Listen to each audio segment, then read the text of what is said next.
பிள்ளைகளே, நாம் இந்த யூடியூப் சேனல் மூலம் அதே போல் இந்த ஃபேஸ்புக் பேஜ் மூலம் நம்ம என்ன செய்யணும்னா பாஸ்ட் பேப்பர் செய்து வரோம். அதில் 2011 தொடங்கணும். அதில் மெக்கானிக்ஸை எடுத்துட்டு 2011 நாம கண்டினியூஸாக செய்துட்டு போகணும். இப்போ என்ன செய்யறோம்டா அதே போல் இன்னொரு செக்ஷனை தொடங்குவோம். அதாவது மெக்கானிக்ஸ் ஒரு பிளேலிஸ்டாக போகும்போது இன்னொரு செக்ஷனை தொடங்குவோம். அதே மாதிரி தேவையான தியரிகளையும் இதில் படித்து கொள்வோம் பிள்ளைங்க. சரி, இப்போ நாம் வருவோம் இந்த 2011ஆம் ஆண்டு 50வது கேள்வி. இந்த கேள்வி பார்க்க ஒரு பெரிய ஒரு கேள்வியாக இருந்தாலும் சரியாக புரிந்து கொண்டால் இந்த கேள்வி இலகுவானது. சரி, இந்த கேள்வி என்ன சொல்றாங்கன்னா, 2 சமச்சீரான ஆப்புகள் இருக்கு. சமச்சீர், இந்த படம் ஒரு சமச்சீர் ஒரு நிலத்துல வச்சுட்டு இந்த உராய்வுடைய நிலத்துல வைக்காங்க. அப்ப உராய்வுடைய நிலத்துல வைக்காங்கன்னா இது நிலம் உராய்வுடைய. ஆகவே இந்த பொட்டியை நான் வைக்க போல இந்த ஆப்பை என்ன செய்யும்னா இது இங்கெல்லாம் தள்ளப்பாகும். நீங்க கீழே கொண்டு அடிச்சு வைக்கிறேன். ஆகவே இந்த ஆப்பு நிலையா நிக்கிறதுக்கு காரணம் என்னன்னா இந்த நிலத்துல உராய்வு விசை. இந்த நிலத்தால தாக்குற உராய்வு விசைதான் பிள்ளைகள் இந்த ஆப்பு நிலையாக நிக்கிறதுக்கு, அப்படியே சமநிலையில நிக்கிறதுக்கு காரணம். சரி, இந்த எம் நான் கூட்ட கூட்ட கூட்ட ஒரு கட்டத்துல இந்த எஃப் மீறி இது என்ன செஞ்சிடும், அசைஞ்சிடும். அந்த அசைய ஆரம்பிக்கிற டைம்ல எம் என்பதுதான் கேள்வி. அதாவது மேக்சிமம் எம். இது அசையாம இருக்கிறதுக்கு மேக்சிமம் எம் என்பதும் இது அசையின் தருவாயில் உராய்வில் நாம பார்ப்போம். அசையும் தருவாயில் எல்லை சமநிலை இந்த பாயிண்ட்ல உங்களுக்கு இங்க எம் பெருமதியா கேள்வி. ஆகவே இந்த இடத்துல நான் எஃப் சமன் மியூஆர் பாவிக்கலாம். சரி, இந்த இது சமச்சீர் என்ற அடிப்படையில எல்லா பக்கமும் எல்லாம் சமனாக இருக்கும். ஆகவே இதுல இருக்கிற மருதாக்கம் ஆர், அதாவது இந்த நிலத்தால இது மீது வார மருதாக்கம் ஆர், இதன் மீது வார மருதாக்கம் ஆர், அந்த ஆறு தான் இங்க இருக்கிறார். இங்க எஃப் அங்க எஃப், அதுவும் ஓகே.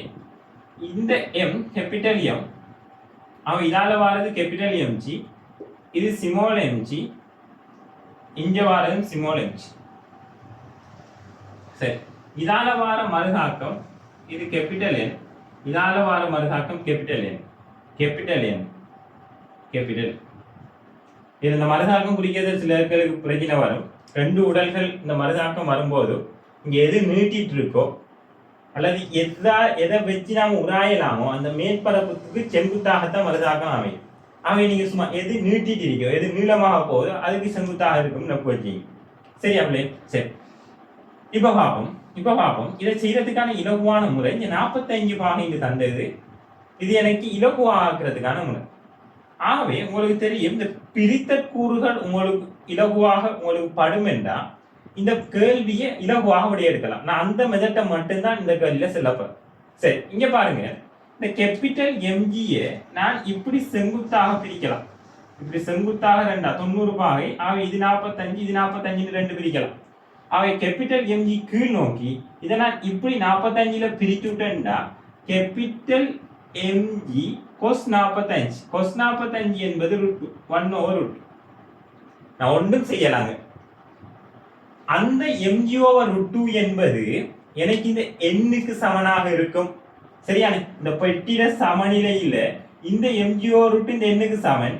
இந்த திசையில இந்த 45 பாகையில அதே மாதிரி இந்த எண்ணுக்கு சமன். நான் அங்கால விட்டுருவோம் சமச்சீர் அடிப்படையில.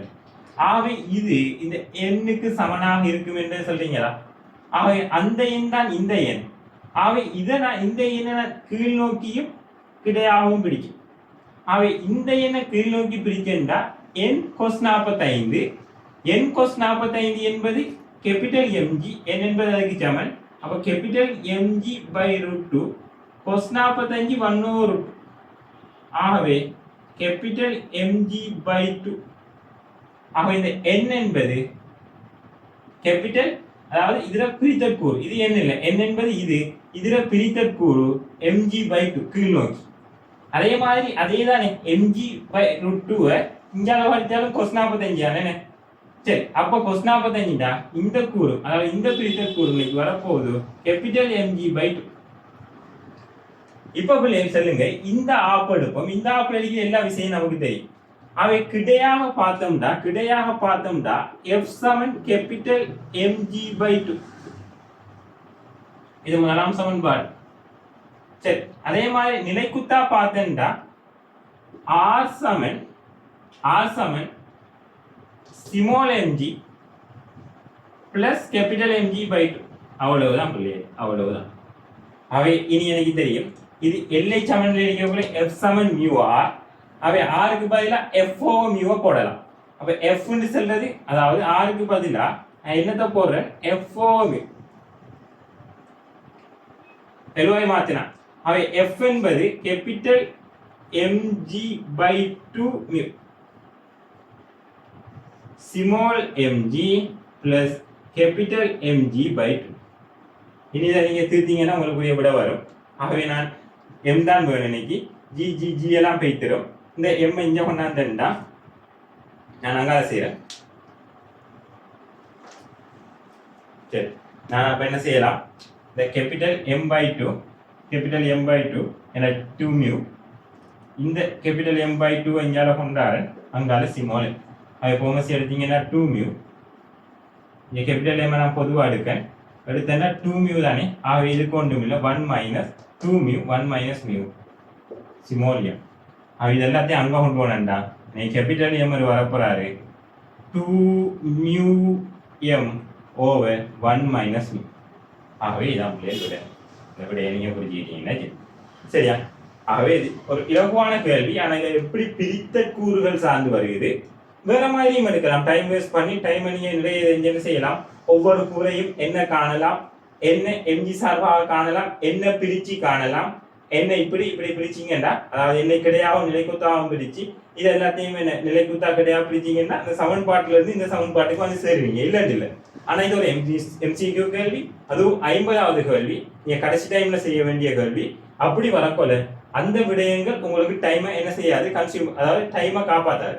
அவை இவ்வாறான சில ரிக்குகள் தெரிஞ்சிருந்தா தான் பிள்ளைகள் இந்த கேள்விகளை செய்யலாம். ஆகவே அதுக்காண்டி தான் நான் இதை மட்டும் சொன்னேன் எம்சிக்யூ என்ற அடிப்படையில்.